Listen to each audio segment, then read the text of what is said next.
sini saya akan mempresentasikan tentang implementasi kuliah daring mata kuliah Pancasila dengan topik sejarah Pancasila, agama musuh Pancasila, sejarah dan peran agama dalam lahirnya Pancasila. Perkenalkan, nama saya Imratus Solihah dari Prodi Ilmu Administrasi Publik, Fakultas Ilmu Administrasi, dengan nomor induk mahasiswa 20503011111101 dengan dosen pengampu Profesor Dr. Insinyur Qamariatus Solihah, STMKes IPU ASEAN Engineering.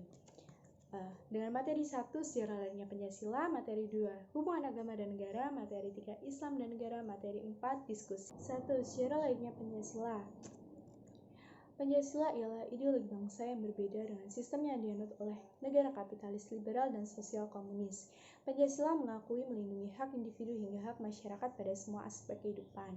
Dalam penerapan nilai-nilai Pancasila dalam kehidupan bermasyarakat dan bernegara merupakan suatu kewajiban agar Pancasila selalu relevan dalam memberikan pedoman serta menjadi jalan terbaik dalam pemecahan suatu masalah. Edi 2018. Perbedaan pendapat. Perbedaan mengenai landasan negara yang diambil untuk dijadikan sebagai dasar negara telah terjadi sejak tahun 1938 hingga pada persiapan kemerdekaan Republik Indonesia.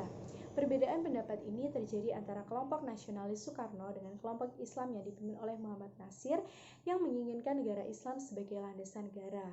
Pada tanggal 22 Juni 1945, terbentuklah suatu kesepakatan antara kelompok nasionalis dan kelompok Islam guna menambah 7 kata pada sila pertama, yaitu ketuhanan dengan kewajiban menjalankan syariat Islam bagi pemeluk-pemeluknya.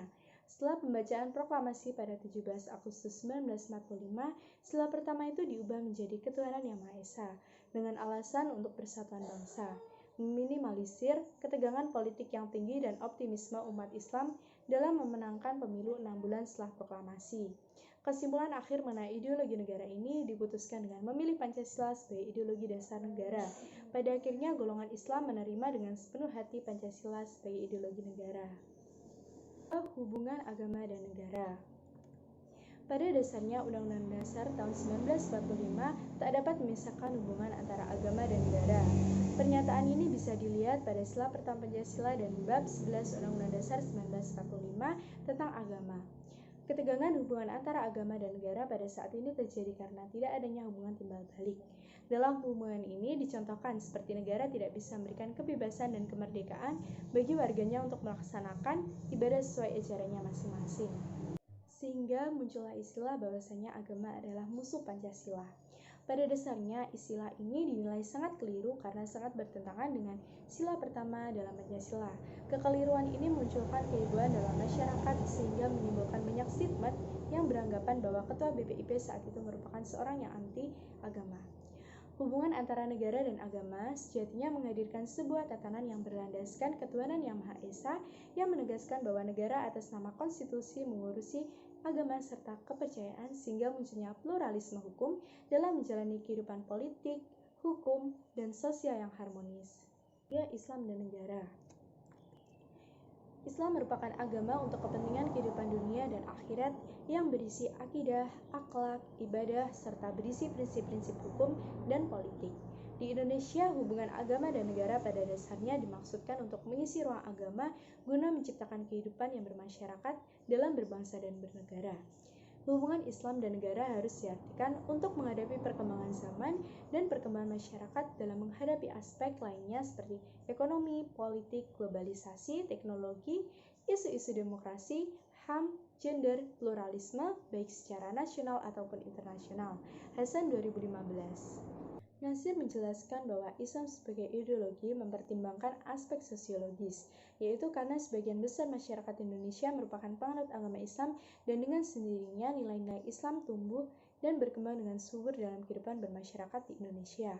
Indonesia merupakan negara yang memiliki landasan Pancasila, tidak dapat mengklaim diri sendiri sebagai negara Islam, karena adanya keberagaman serta atas kesadaran dan kesepakatan bersama di antara Founding Fathers yang telah menyetujui bahwa Pancasila sebagai dasar ideologi bangsa dan Undang-Undang Dasar tahun 1945 sebagai konstitusi dalam menjalankan tatanan kenegaraan di Negara Kesatuan Republik Indonesia. 4. Diskusi.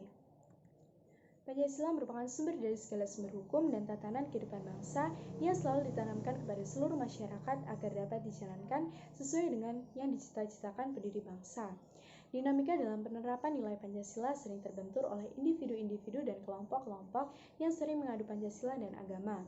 Permasalahan yang sering terjadi karena pergesekan sosial, kerusuhan, kecemburuan sosial, serta ketimpangan ekonomi sering disandingkan dengan agama dan dibenturkan dengan Pancasila. Pancasila membentukkan agama dalam menjalankan kehidupan bernegara agar terciptanya kehidupan negara yang bermartabat, adil, dan tentunya mengutamakan kepentingan masyarakat. Dan agama membutuhkan negara dalam merealisasikan nilai-nilai agama agar masyarakat dapat menjalankan kewajibannya untuk mendekatkan diri kepada Tuhan Yang Maha Esa. Kelapangan hati dan pikiran dari beberapa tokoh yang ingin menjadikan negara Indonesia sebagai negara Islam menjadi suatu hal yang sangat harus dijunjung tinggi. Karena tidak ada pergesekan, perpecahan, dan konflik yang terjadi setelah dasar negara, yaitu Pancasila ditetapkan. Agama bukanlah musuh Pancasila, dan Pancasila bukanlah musuh agama. Seringnya terjadi pergesekan dan kesalahpahaman. Pada saat ini, mendefinisikan bukanlah negara sekuler dan negara Islam, melainkan negara bertuhan dan dijamin oleh konstitusi. Negara bertuhan yang berlandaskan ketuhanan Yang Maha Esa sebagai pedoman dalam berkehidupan berbangsa dan bernegara.